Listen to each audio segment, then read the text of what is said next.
জাদুর পাঁচ সোনার পরী। অনেকদিন আগের কথা। কুসুমতলি নামে একটা গ্রাম ছিল।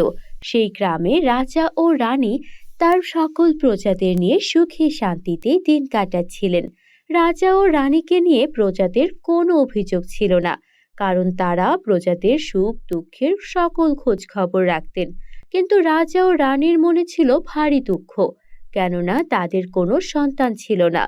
আর তাই তারা পথে পথে কিভাবে তাদের সন্তান হতে পারে সেই সন্ধানে খুঁজে বেড়াচ্ছিলেন।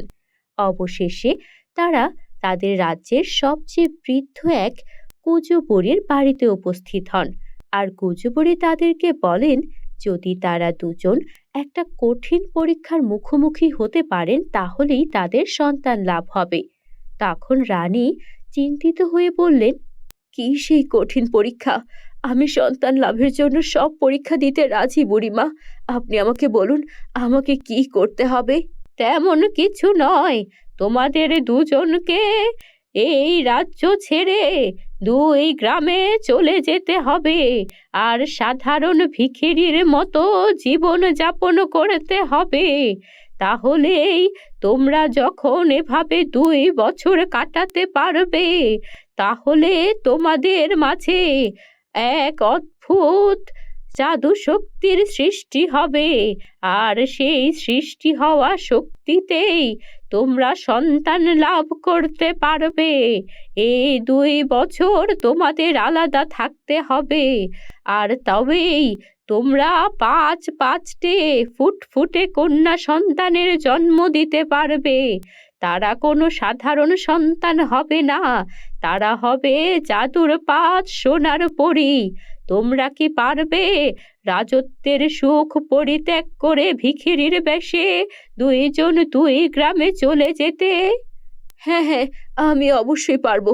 নিজের সন্তানদের পাওয়ার জন্য যদি আমাকে 2 বছর ভিখিরি হয়ে থাকতে হয়, তবু আমি রাজি আছি।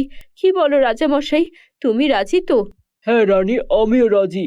আমি এমনিতেও এই রাজসজ্জা এত কিছু আমার কখনোই ভালো লাগেনি। আমি তো সব সময় প্রজাদের সঙ্গেই মিশে থাকতে চেয়েছি। আমি রাজি।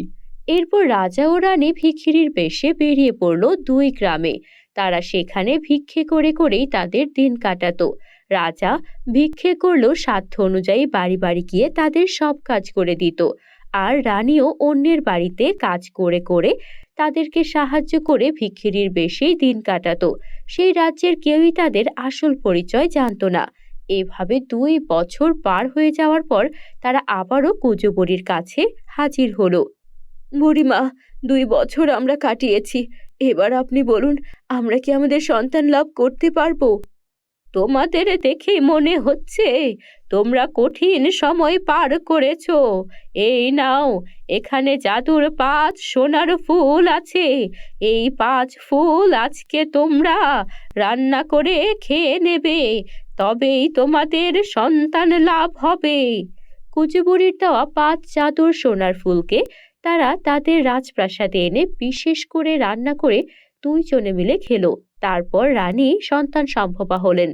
আর তারপর 10 মাস 10 দিন পর তার কোল আলো করে 5-5টা পরী সন্তানের জন্ম হলো, যারা কিনা ছিল সোনার পরী। কিন্তু তখনই ঘটল বিপত্তি। কোথা থেকে এক জাদুকর্ণী এসে হাজির হলো। আর জাদুকর্ণী এসে পুরো রাজ্যে তাণ্ডব চালাতে শুরু করলো। এই রাজ্য আমি দখল করব। রাজা আর রানী 2 মাস 2 বছর তারা ছিল রাজ্যের বাইরে। তখন আমি এক এক করে রাজ্যের সকল সৈন্য সামন্তকে বদলে দিয়েছি। এবার এই রাজ্য আমার হবে। রাজা ও রানী ভয় পেয়ে গেল। তারা তো সত্যি রাজত্ব এক মন্ত্রীর ভরসায় রেখে চলে গিয়েছিলেন। আর এই মন্ত্রী তাদেরকে বিশ্বাসঘাতকতার পরিচয় দিয়েছে, যার মাধ্যমে এই জাদুকর্ণী এই রাজ্যে প্রবেশ করেছে। আর এখন তাদের রাজ্য হুমকির মুখে। রাজা রানী যখন ভয়ে ততস্থ, তখনই সেই 5 শিশুকন্যা তাদের শরীর থেকে সোনার দ্যুতি বের করতে লাগলো। সোনার আলোয় চারদিক আলোকিত হয়ে গেল, আর সেই আলোয় ঝলসে গেল সেই শয়তান জাদুকর্ণী। এটা দেখে রাজা ও রানী বিশেষ খুশি হলেন, কেননা তাদের শুধু 5 পরী সন্তান হয়নি, এমন সন্তান হয়েছে যারা কিনা অনেক জাদু ক্ষমতা সম্পন্ন। আর এরপর রাজা ও রানীর মনে আর কোনো দুঃখ রইল না। তারা অনেক আনন্দে, মনের সুখে, শান্তিতে তার ৫ সোনার পরীকন্যাকে বড় করতে লাগলো। বন্ধুরা, আমাদের চ্যানেলে তোমরা যদি নতুন হয়ে থাকো, আমাদের চ্যানেলটিকে এখনই সাবস্ক্রাইব করে ফেলো। আর হ্যাঁ, বেল আইকন অন করতে ভুলো না যেন। দেখা হবে নেক্সট গল্পে। Bye bye.